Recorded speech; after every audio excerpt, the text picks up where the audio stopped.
Now, few off-road tests get four-wheel drive fans salivating the way a Nissan Patrol versus Toyota LandCruiser twin test can. And Nissan fans have been fighting with their hands tied behind their backs for a little while now. They have, and even as someone who loves the LandCruiser off-road, I'd have to agree that they've had their hands tied behind their back, their feet tied behind their back, and they've been bound to a tree because the Patrol that they've had to deal with has been around since about 1963, and therefore Toyota fans have been laughing into their Akubra hats. That is until now, because Nissan finally has a worthy LandCruiser recovery vehicle.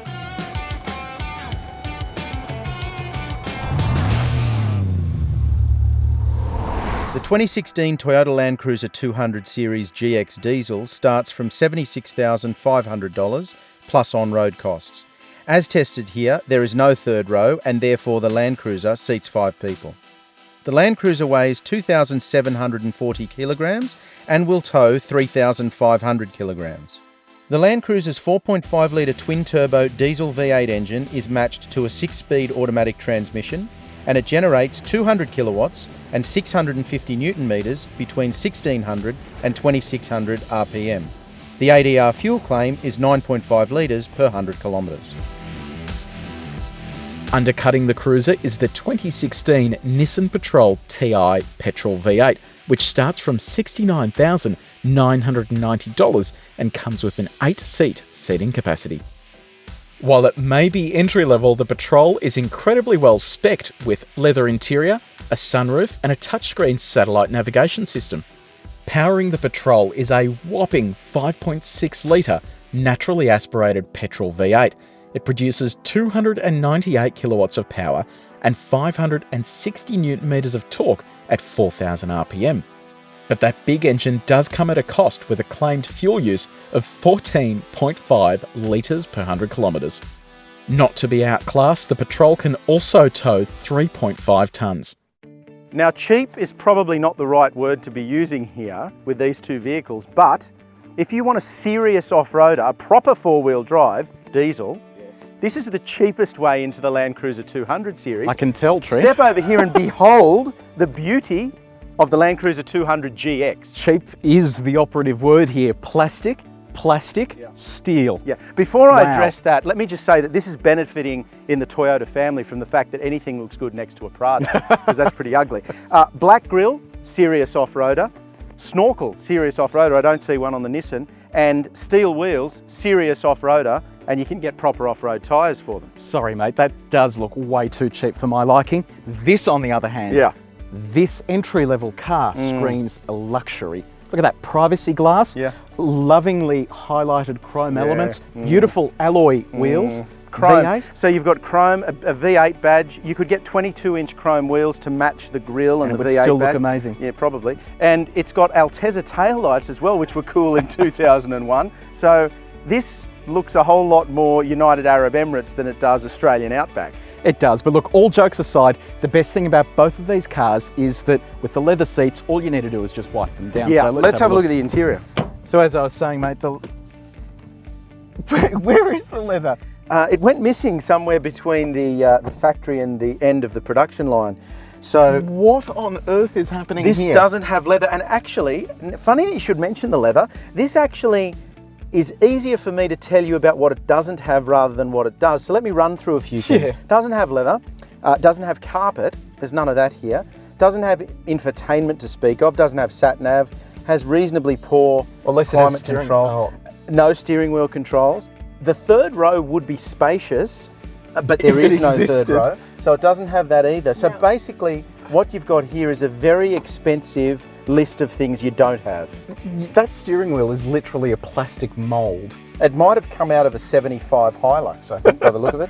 This is very, very low rent. It really is, and I think that's where we're going to have a problem with these two, is that this definitely feels like an entry-level model. Heaps of room in the second row. Oh, it doesn't have rear air vents either of any kind. So people in the second row of this vehicle... You are joking. No, I'm not joking. There's none down here. People in the second row of LandCruisers obviously don't get Unless hot. it's got a cooled glove box. No, it doesn't have that either. Okay. So there's a lot that it doesn't have.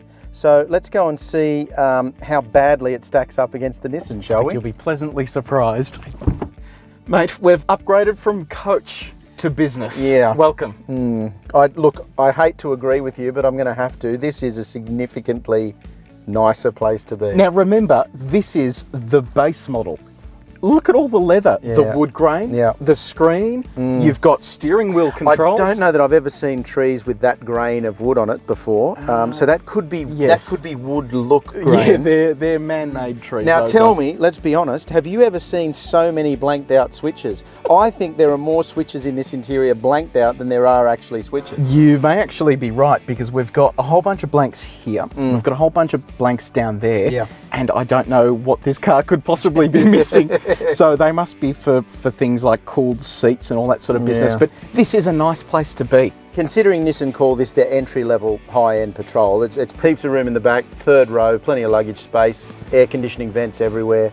You've barely got aircon in that thing. Now, what I've done is I refuse to accept that the average punter never takes these off-road. So what I've decided is to give these some serious off-road testing. They're clean, mate. Well, we're going to make them dirty. And you know what the benefit of that is? Cover up the ugly exteriors with some dust and some dirt. Okay, mate, you're the off-road expert. I'll get you behind the wheel and we'll go see what it's like.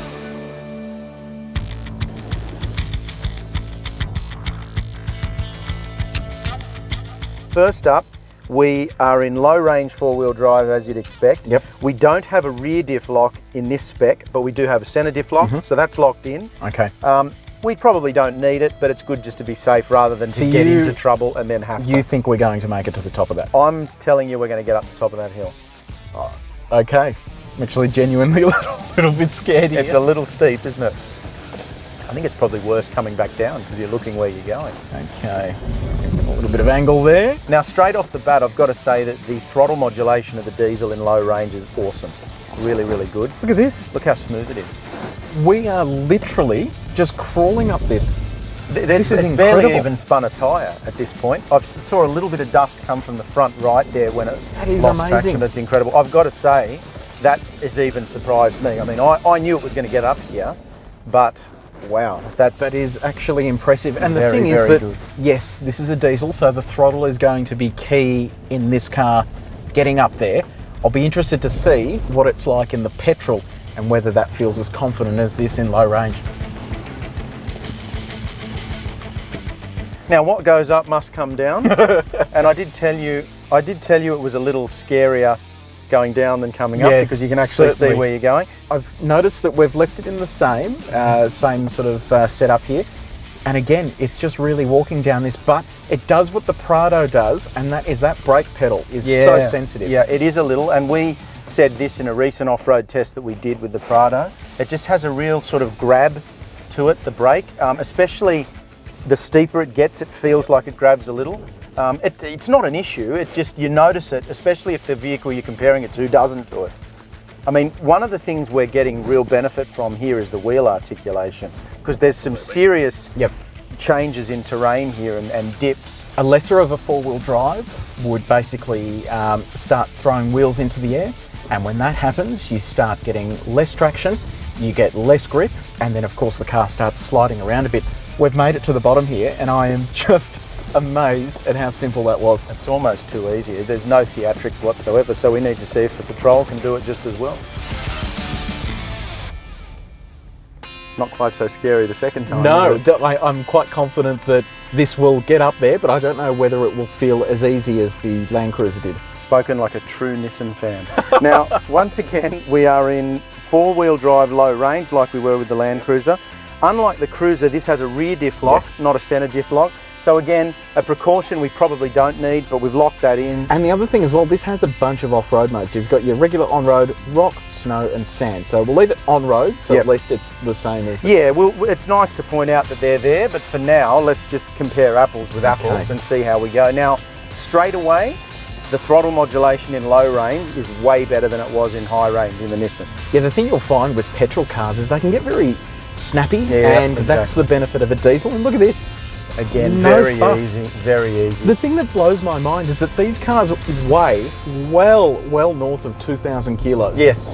And they are just Mate, I weigh north of 100 kilos and it's a struggle to walk up this hill. Yeah, you're Northern Territory north of 100 kilos. That's right. And it's pretty difficult walking up this hill, let alone so driving impressed. up. Yeah, very I was good. expecting this to not be even in the same league, to be perfectly frank. Yeah. I tell you what, this is a serious four-wheel drive. Nissan has a reputation, obviously, for building serious four-wheel drives, but what's most important for me here is that this is still really carrying the bell for V8 petrol engines, you know, And they're not dead. It's deserving of the Patrol name. I think it is, absolutely. So once again, on our way for the crawl back down, I think another point to make with both these vehicles is how insulated they are. It's incredible. Absolutely. Really quiet. There's not a lot of graunching and crunching going on outside from the wheels, or there's no dragging of the undercarriage. Yep. There's plenty of ground clearance, but they're just very, very insulated inside, and we're doing this in comfort. And when the traction control systems are working, when the car's shuffling torque to these wheels, it's not making a big deal of it. It's just doing it and making sure it happens so that you can get up or down this incredibly steep hill. I'd love to be giving you the smackdown that you deserve for picking a petrol a petrol V8 four-wheel drive, but I actually can't. This is incredibly capable, this Patrol, and like you said before, absolutely no doubt it's deserving of the Patrol badge. I'm just as surprised as you are. So there's very little to separate them off-road, so it's time to head to the sealed stuff. Trent, like I was saying, on the road is where these things are really going to shine, and this V8... Have a listen to it. It's great, isn't it? I'm still not convinced that people don't drive these off-road, as I said before, but it has to be said, and I'm going to have a stab at European SUVs here. This does something particularly well that European SUVs miss the boat with, and that's ride and handling. If I buy an SUV, I want it to ride and handle the bumps like an SUV. Yep. I'm not buying a Patrol because I want a GTR. Yep. And this is incredibly comfortable. Yep. It just soaks up poor road surfaces easily. Yeah, this is no GTR, so let's clear that up. But it does have a really nice variable ratio steering rack. Yep. It rides amazingly, and it is a little sharp, but the thing is that it feels settled as you're driving through these country roads. And if you've got 8 people on board, which is what you can see here, you kind of don't want it to feel unsettled when you're driving with a family. No, this doesn't wallow around and it doesn't float through the bends. It's actually quite stable considering how big and heavy it is. But the ride and the bump absorption for me is just incredible. I think if you're doing any backcountry touring, you need to be able to cope with that kind of road surface. This does it easily. The other point we need to make is how effortlessly this cruises at 100 or 110 on the freeway. Like, it eats these miles up quite easily, doesn't it? Yep, and this 7-speed automatic is really responsive and teams nicely with this petrol V8, which is probably something we both weren't expecting, but I'm keen to see how it compares to what is essentially the king in this segment, the LandCruiser. So let's pull up stumps and give that a crack.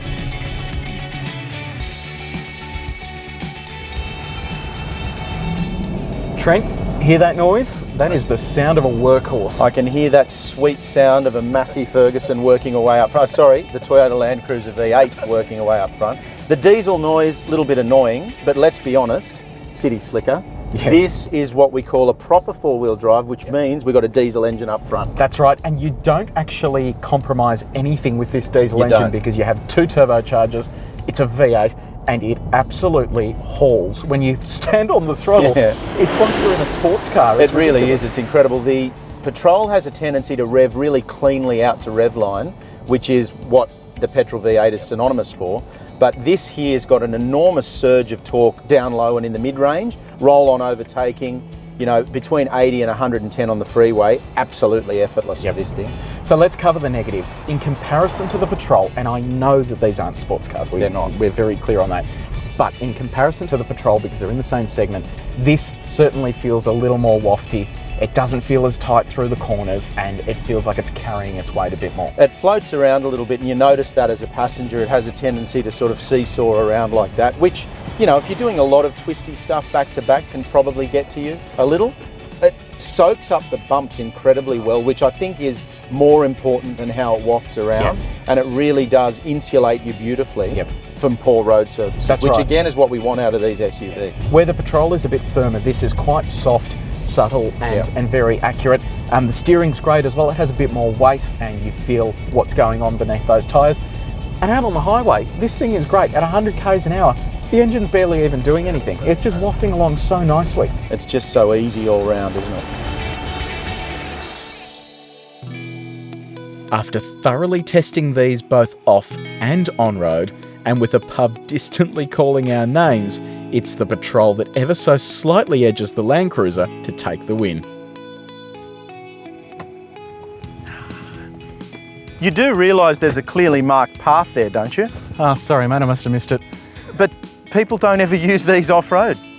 Okay, I'm happy to take that exception. You converted. Yeah, this thing is pretty awesome. Very impressed with it. I started out today thinking it was going to be a serious smackdown to the Patrol by the LandCruiser. I've got to be honest, it hasn't really panned out that way at all. Well mate, has the it? thing is that with the few $1,000s price difference, I can have a lot of fuel before I even need to worry about the diesel thing. And on top of that, I have features. You've got nothing, there's nothing in there. Absolutely nothing in there at all. It's got a good engine. And that's it, nothing else. We've learnt that this is just as capable off-road, it's even more luxurious, 7 seats, and it's good fun to drive as well. Interesting. I think we need to do a bit more arguing. I think we do, mate. You can't seriously tell me though that you would buy a petrol SUV to go off-roading. Mate, if that was the alternative, I'd have anything Might be but true. that. Yeah.